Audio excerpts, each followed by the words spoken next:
Good morning. Good morning, Facebook land. Oh, we are Hello. live on location. I'm going to be a radio announcer. You be Tank. We are Montana. live on location this morning with Cheryl, Viczko, and Anita, Adrain. Coming to you from All in Alignment. Who are we? We We are all in alignment, helping you create sacred spaces. Mhm. And why are we here? Why are we live? Well, because we are setting up for our live women's conference, Power of Yay. an Unstoppable Woman in Red Deer at the Harvest Center, Westerner Park. You know it. Yeah, that's us, and that's why we're here, because we've been here already for over an hour. And yeah, hello, Paula. Excited. She's probably over at a hotel room somewhere. No, I think they're traveling today. Okay, But we get to hug Paula live and in person tomorrow, so yay for that. Yay. So good morning. Every Friday for almost 4 years, Cheryl Mm-hmm. and Anita. I go live on Facebook, and we talk about Feng Shui, and particularly, we get our topic of the day from our Paula's almost to Calgary Airport. Oh, yay. From our friend, mentor, teacher, Tara Catherine Collins.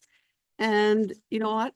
Big shout out to Tara if you're listening, Yes. or any of Tara's followers, because I think it's her B-day tomorrow. Oh, Yeah. So wow. happy day that you were born and came to This planet yeah. in this lifetime, because look at the ripple you created. Ooh, oh, unreal. Right? Talk about the power of an unstoppable woman. Mm-hmm. One person. One person, and the impact and the lives that continue to be impacted by her. Yeah. I And mean, the her choices she made. teaching Yes. is amazing. I mean, she's written 5 books. One of them sold over a million copies. Mhm. Hello, how many people can say that? Yeah. And she's the most, beautiful, She is just the most heart-centered, gracious person. grounded, Yeah. loving soul that I know. Exactly. And that reminds me, the other day she actually had a post. We have a private Facebook group for all of the essential Feng Shui practitioners all across North America, around the world, etc. Mhm. And someone made a post there, or maybe it was Tara herself, about she was doing an event, and she had like 5 people register for this event. And she was, she was disheartened, yeah, right? for sure. That's our natural thing to do, right? You kind of go, oh, you deflate, and you think, well, gosh, why didn't more people come? This is going to be amazing, and all of these things. And anyways, she had considered canceling her event for because only 5 people are showing up, right? But her guides, her inner knowingness told her no, she had to go ahead with it. So she went ahead with it. And this was like early on in her Feng Shui career. Yeah. And so she went to do the event. And one of the people that came to her event was Louise Hay. I'm sure you've heard of Hay House Publishing, Louise Hay, right? So you just never know. Like, that is the power of one. Yes. And the opportunity, Spirit knew. Yep. The universe knew. Yep. That those two needed to be connected and do beautiful things together, which they did, and had just an amazing friendship. And anyways, that spanned decades. So that just came up the other day, and then I was thinking about our event, and it's like, yeah, Spirit knows exactly who needs to be here and for what reason. It's totally out of our control at this point. And that's really hard for us controllers. Very hard. And that's been kind of a little bit of a lesson for us. But anyways, here we are. As always. What cards do we have? Well, the first one that came flying out is number 35, guest room. Oh, well, because we have some guests coming. Of course we do. Yes. And then number 1, animals. So I'm just going to lay them down here. All right. There's going to be a few animals after some wine this weekend. And then number 8, nature objects. Okay. I think this is quite entertaining It is. because we have a mix of, and Tara, when we had a conversation with her, did not do this on purpose, but we have 3 of the 5 elements represented in the border colors of these cards. The fire, earth, and wood elements are represented in here. And our volunteer we have helping us here this morning, Karen, happens to be working on nature objects. I know when As we speak. when I saw that come up. She's all moss. And I also have to mention, because we do have some new people joining us from time to time and replays, and why the heck do we wear these? Oh, good point. Because I know somebody made a comment last week and said, those are stupid glasses. Really? Anyways, the reason we that's their wear problem. these is because we want you to start looking at things from an energetic viewpoint. We call these our feng shui eyes. Exactly. Okay. Nature objects. Well, let's start there, right? Absolutely. Again, we are, at the venue, we're setting up the event, and not to give too many secrets. Yep. We are using natural objects to decorate the space and the tables. We are using, some rocks, some, okay. Speaking of nature objects, did you squish a ladybug? Yes. Oh. Well, I didn't. Well, might be okay. I brought them. Or from your garden, or mine from the kale I pulled out of the ground. No, we're climbing. Animals. We're going. See, I knew. Animals. We have ladybugs. So you guys can't. That's good luck. There you go. Yeah. There's our ladybug that came with us today. And again, we're in Alberta. We're in central Alberta. It got really cold last night. Well, a little bit cold. I mean, 3 months from now, we'll go, oh man, wasn't that beautiful last night? We'll be thinking it was so lovely. Very true. Anyways, It will be. It's getting cooler, right? Yes. And it's hard to let go. It's hard to let go of that beautiful nature. We've been able to go outside and enjoy our plants and go for walks, and now that it's getting cooler, chances are we're going to spend more time indoors. So this is a great time to see what you can bring some of that natural world inside, because just think about, how do you feel when you're going for a walk in the park? How do you feel when you're just out, enjoying a beautiful afternoon sunshine, tea on your deck and looking out across a pond, or looking out across, whatever the landscape? It makes you feel good. So grabbing some of those nature objects and bringing them indoors. It could be rocks. It could be driftwood. It could be ladybugs. Ladybugs. I'm feeling really guilty because this ladybug doesn't know what to do. So I'm going to go put her on the plants. Okay. I'll be right back. Yeah, because we have living plants here. And one of the other reasons that we chose living plants to decorate at our venue, a couple of things, because it makes people automatically feel grounded, and they feel that connection to Mother Earth just simply by looking at natural objects. And then, of course, it helps with the air quality and all of those things. But just close your eyes for a minute and just think about how you feel when you're in nature. Just think about the last time maybe you were on a family vacation, maybe you were hiking in the mountains, maybe you were close to the lake, maybe you were at the park, in your own yard, whatever it is. Just close your eyes and think about that for a moment. And then check in with your body and see how you're feeling. And knowing that same feeling can be replicated or duplicated by having those nature objects indoors, whether it's the actual physical items of them, or a landscape picture, or something like that. Some kind of representation. Your subconscious mind is still going to automatically, release those happy hormones and that feel good serotonin and oxytocin and all that good stuff. Okay. Perfect. Perfect. Well, let's talk about guest room for a little bit because you mentioned with people traveling, as in Paula, and she's meeting some other friends in Calgary and coming this way, you may be hosting guests. Like we just had Canadian Thanksgiving weekend this past weekend. And I had I had a text message and a phone call from my sister-in-law last week. I believe it was on Thursday.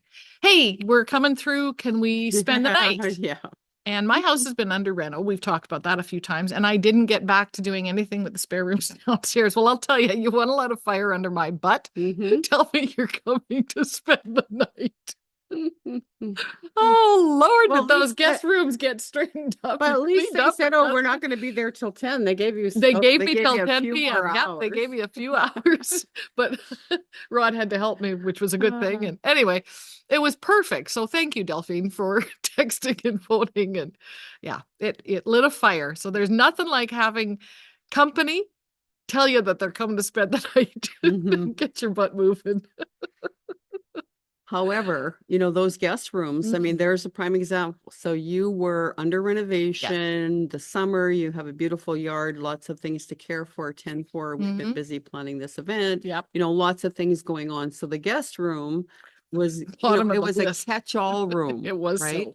And my guest room, the same thing was happening. Oh, you know, I threw some extra laundry in there and shut the door. And that tends to happen, right? And again, we just want to look energetically through our Feng Shui eyes and know that whatever you've been stuffing away in that guest room now is stagnant energy. Yeah. Okay.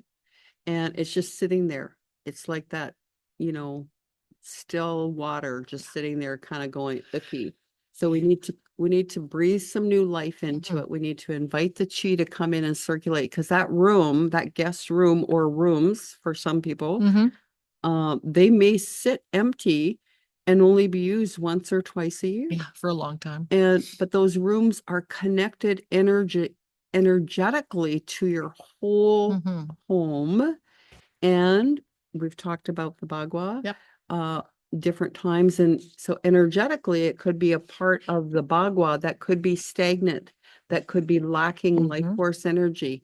And let's say, for example, if your guest room happened to be in a health and family area and somebody in your family is not well at the moment, well, we got to move that energy, that stuck energy around in that room. And you may think, wow, what, Anita, that sounds crazy. Exactly. That has no relevance. Yes, it does, because energy is everything. Energy is connected to everything. Everything is made up of energy. And so one is definitely affecting the other always. Right. Okay. Very true. Very, very true. So what do these have in common? What time are we at? Oh, we have all kinds of time. And we still have animals. We have an animal. So I was going to mention that. So when Anita was talking about the energy, we have the AV guys have just showed up, so the overhead door just got open and it's going to get cold in here real quick. Oh yes. All right. Okay. Then we're going to be we're happy we're moving this quickly. Yeah, we're gonna cut this short today, because I'm going to be going okay. Animals. Yeah. When that room, one of the spare rooms, one of my guest rooms, was clean prior to the renovations, if Rod and I were downstairs in the media room watching TV or relaxing, whatever, it was not uncommon to see Teo trickle over on into that room, get on the bed, make a nest, right? And he hasn't been in there for quite a while because he knew. Animals know, they sense where there's blocked chi or where the chi is flowing. And your animals are a great telltale of great energy flow. And at the same time, if they're not going into a space, that's where you want to put on your Feng Shui eyes and take a peek at what's going on in that space, especially when it's been a place that they would go to. So in Teo's case, he was going and then stopped. Okay, so what's going on in that? Well, I know exactly what was going on in that room. It was stuck energy because it was stuffed. However, it isn't anymore. So well, and you know what? I know why all of these cards, right? I mean, Cheryl and I are expecting guests to show up today, You know, we're Yeah. decorating with nature objects. And on my drive here, 20-minute drive here, there were some deer wanting to cross the road. And luckily for me, I had my Your good energy eyes on. And then I had to slow down and let the mama deer cross the road. So there was that feminine energy just coming in and saying hello to me this morning. Because again, some of these things are clues. Yes. Right? If you pick up a rock that's in the shape of a heart, maybe there's a loved one that has transitioned that's been trying to get you a message. When animals cross our paths, those are little messages, right? These are all messages for us. It's just if we're ready to pay attention to the energy around us. Exactly. Whether it's in your home, someone else's home, our home of Mother Earth, you know, in our environment, all of those great things. 100%. Now we have the cards. Which is, I'm going to go back to the deer because last night I do a meditation before I go to bed. It just helps me to decompress. And it's been a chaotic week, to say the least, getting ready for this. Anyway, I come out of my meditation and mama deer and baby deer in the front yard having a snack on the raspberry leaves. Well, thank you. I needed to see that calmness. So you had deer and I had deer show up. I had deer. So if any of you happen to have something handy that is animal symbolism, pop us a message in the comments about what deer has to say. Well, and all of our cards today add up to I don't know. I never looked. Right here. An 8. Okay. I know I did bring the double digit column. That's kind of like the yin yang. It's the infinity symbol. Yes. The prosperity symbol. It's just, that ebb and flow. Hello, Sufan. Big shout out there to our audio. Parkland Audio. Number 8. Okay. Number 8. Okay. So what caught my eye, which is what I always do. Yep. I go to double digitology, open up the page, and whatever paragraph catches my eye. So I'm going to read this paragraph. It's a little bit longer today. It takes an enlightened person to understand that they can shift the energy between themselves and others by choosing how they wish to reflect the energy back. What we counsel, we being Adirondack, choose love and see how your world improves. Think about sending love out to everyone, especially someone who may be harder to love than you would like. Learning to reflect love regardless of the energy coming towards you is a big part of life. And there's more, but you can get your old copy of the book and read it. Well, when you just read that about love, Michelle Bateman, who's coming to be one of our presenters, she made a post the other day. And it had to do with the heart and how some spiritual teachers have taught over the years. And I mean, I've heard it before, where you hug somebody, you want to hug heart to heart, and you want to go left to left, but that kind of feels a little awkward. And anyways, this retreat that she was at, they said, hey, you know what, your heart energy is all of you. It's out here. So however it feels natural to hug, doesn't matter. You're still connecting. And it actually is better to go left to right, because the infinity, the energy is transferred from body to body. Perfect. Through your love energy that way. Nice. So how cool is that? You just talked about love. Yep. Got the number 8. And Michelle's coming. So okay, we're breaking it up. Yes, we are today because we have work to do. We have a lot of work to do. So thank you so much for joining us. You can hashtag replay it, of course. If we're going to have the opportunity to see you this weekend, look for a big hug. And it doesn't matter which direction we're facing. That's right. Yeah. Left, right, upside down, we'll still hug you. Okay. Bye for now. Bye.